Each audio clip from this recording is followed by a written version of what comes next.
Ink spots, take out the garbage.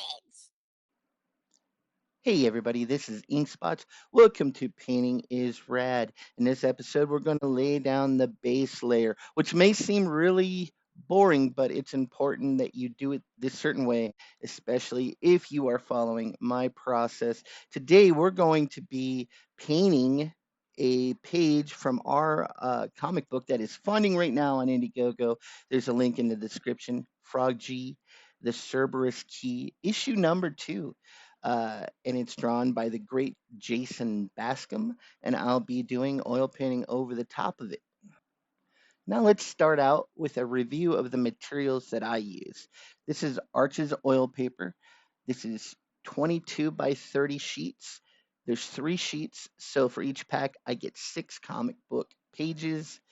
It's a very thirsty surface, and that's why I do things the way I do, and it makes it a lot easier to paint on, but it's also a very nice surface to paint on, and it's easy to store your paintings when you're done because they are just flat sheets. Now, how do I get my line art onto the paper? I use this Epson Workforce printer, which has been great. I've thrown everything at it. It seems to work really well. The inks do not smudge when I put media over the top of it.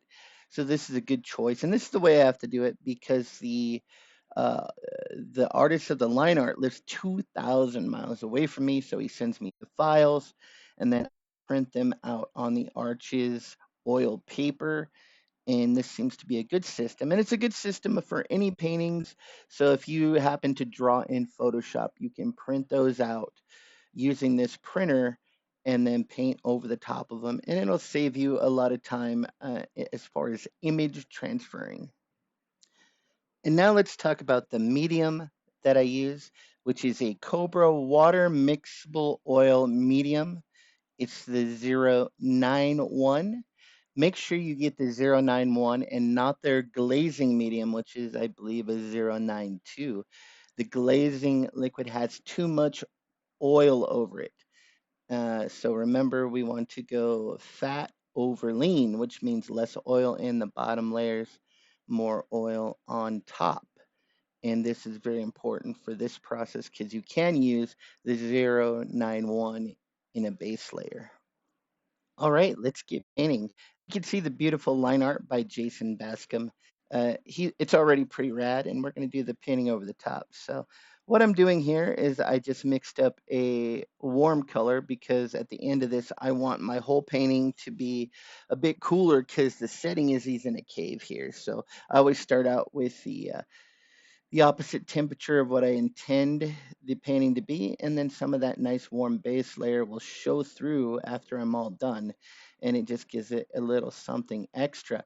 Here we have used our painting medium and mixed it with that brown color, and we are just slathering it on. Like I said, it's pretty simple, but we're also, when you're using this paper, you'll be able to feel the texture. I'm using a large brush, and as I go, I can feel the paper just sucking up that medium and that paint because like I said, that paper is sized so you can use oil on it, but also a drawback to it is it will soak up a lot of oil. And so I want to get it to where it already has oil in it. So then I'm going to paint Alla Prima on top so that that base layer is going to make that paint that I put on top of it flow a lot easier, and it's just going to make the process feel a lot better. So I'm just keep putting it on here, and as I need some of the medium, I add it to it.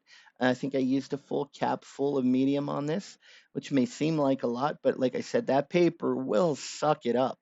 And so I just keep putting it on, and as I go, I put the brush strokes across the whole page, back and forth, up and down, because I want a nice flat surface to paint on. And so we just keep going here. You can see it goes on a little dark, but as I spread it out and add the medium, it thins itself out so I can see the line work underneath of it.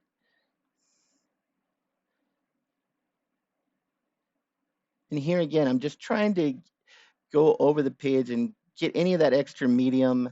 I'm going up and down, back and forth, getting those brush strokes out. And then I go in with the paper towel and I'm sopping up any excess medium in oil so that the base layer is nice and flat. Another thing you can do is put another layer on after this and find your shadows. And after you have it on, you go in with a paper towel and just wipe out your lights and leave the dark.